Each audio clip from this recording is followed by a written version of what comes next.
Klusumā rīts manī mostas, saules stars pār zemi krīt, un pēkšņi redzu, cik ilgi peica plata galvā griež. Vienu un to pašu stāstu par bailēm, par izdzīvošanu,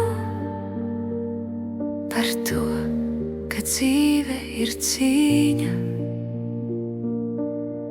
un mieru nevar turēt rokās.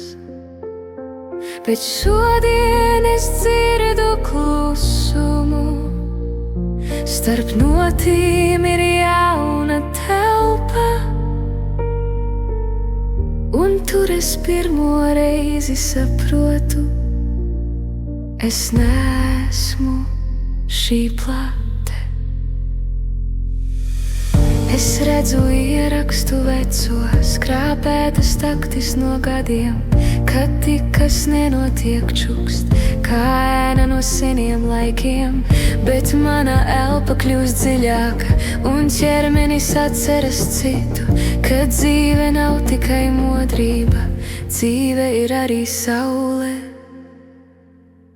Un es nolaižu adatu lēnām no vecās stāsta rievām, lai klusums starp skaņām runā, ko gadiem nedzirdēju. Jo kaut kur zem visām programmām vienmēr biju es pati, ne bailes, ne scenārijs vecais, bet brīva, dzīva būtne.